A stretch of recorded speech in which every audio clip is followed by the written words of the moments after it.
Alright guys, I'm going to give you another vlog. Don't get spoiled though. I don't like doing these and I'm probably not going to make it a regular thing. But let's go. Coffee shop grind, Saturday morning. I don't know if you can hear that R&B. Let's go. Leaving the coffee shop, going to go train with my boy Ryan Johnson, Sons of Strength. I want to talk about this idea of eustress versus de-stress, which I'm not sure if there's real science to back, but it makes sense in my head. And here's the analogy I like to think of. Say you're on vacation and like you're with a group of friends and you're at the edge of a cliff, right? Like you're gonna jump in the water, and say like you stand there and you feel that nervous energy, you're like ready to go, you're right there, and like you feel it in your gut, and you're scared, but like you're about to do it, and then you don't. And like all that build up for 5, 10, 15 minutes, and then you don't, and then you like walk back down the cliff and you don't do it. That, whatever physiologically happens there compared to the feeling of feeling the fear and doing it and jumping off and like landing in the water and being like, holy f***, that was unreal. That's a metaphor for everything in life and like living a better life. And every time you feel that and you turn away, like for example, if someone was sitting next to a cute girl at the coffee shop and he's like, as soon as I finish with this training program, I'm gonna talk to her, like I'm gonna say hey, and then you finish the training program, you're like, yeah, just one more training program, and then I'm gonna say hey, and then she gets up and like leaves. That's de-stress versus eustress, which is being like, what's up, you know, you feel me? All right, we're a few blocks from the gym. I'll pick up there.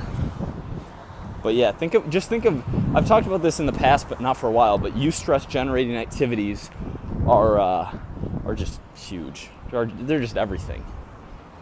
Another quick one, a relevant one, since I just threw myself under the bus, I'm being such a pussy and not saying hi to cute coffee shop girl. Vlogging for a lot of people. Like, how many of you have thought about doing this and like been on the brink of it, and even like had a day when you're like, today's the day I start and I start putting content out, but I'm afraid of what her, this dude or whoever thinks, and you don't do it. Like eustress is doing it and being like, yeah, and then feeling amazing in your workout after you do this, versus like, I'll vlog tomorrow, kills you. I'll vlog tomorrow like literally is the death of your soul on this one life that we live. It's literally like, ugh, it's like that. I'll finish one more training program and then I'll say hi to her. Like, it's embarrassing. Don't ever do that. What's up guys, me and Ryan are mid-workout. I'm actually done. He still has more left because he just crushes the volume. So I just want to give him some love because I'm pushing him to do more YouTube. And so we're gonna throw a link below if you start uploading more videos. I guess I'm down to it now. And I also, here, you wanna be my camera guy quick? Good? How's the lighting? How's the half pump? You're good. I also want to talk about a question that I get sometimes about sponsorships. Or like, why aren't you sponsored? Why don't you have a sponsor? First, I don't have enough reach to have like Gymshark or have like a big sponsor, but I do get emails most days, like 5 emails a week, and whether that's to do specific sponsored videos or like, hey, we're getting this clothing company up and running, or we have this small clothing company, do you want a sponsorship? Like, we'd love to sponsor you. The reason I don't is because you forfeit creative control. It's back to a few vlogs ago, or maybe it was on Snapchat, I was talking about short-term versus long-term, and like how dollars are only one metric, and dollars are a short-term metric. Like, when you, first, the amount of money that I would make, it's like, based on the number of subscribers, and there's an equation for it, but it's like $275 or $300 a video if I did a sponsored video for a company, or like give them X number of shout outs, and then I'm pushing affiliate codes and doing this, and like buy these clothes and buy these supplements, which would be like not as much as you would think, like between $750 and like $1,500 a month, which is real money, which would be really nice. But if I discount the present value of future cash flows that I can generate by being myself and by not doing that, because I can't, like for some of them I'd have to stop saying f***, I would have to like stop ragging on like like me and Rye are like two of the last great natties ever, and like I would have to stop any steroid talk, and sometimes I like talking about that stuff.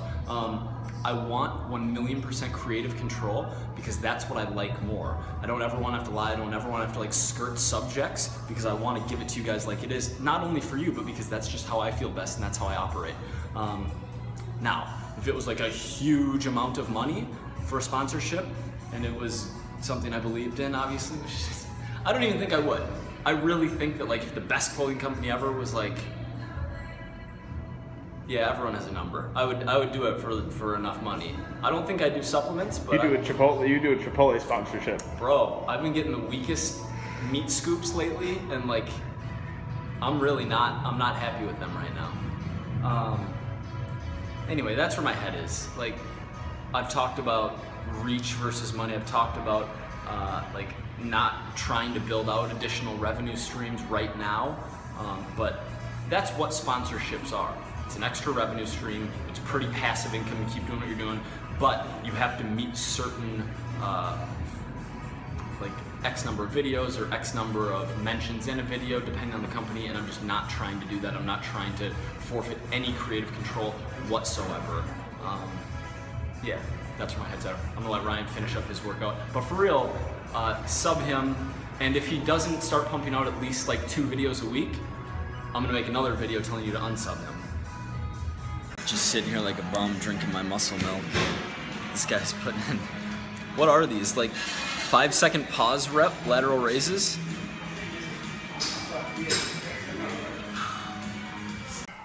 All right, guys, we're gonna leave Rye in the gym. Goodbye, Rye. We have a Bumble first froyo date in 8 minutes that I am going to unshowered from my workout. So go ahead and mash the dislike button if you have a problem with that. Solid date, cool girl. Looked like her pictures, which is always a good thing. Gotta be careful. Be careful out there, guys. Filters, Snapchat filters, you just never know. But she was actually really fun and like a cool person.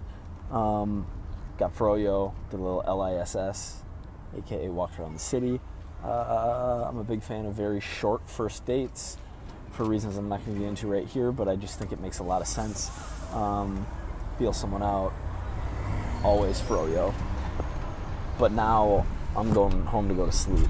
I'm going to have some Chipotle, and then I'm going to get like 10 or 11 hours of sleep, because I only slept like 4.5, 5 hours last night, and then wake up and get it on Sunday. So thank you for watching. Please hit the like button. See you tomorrow.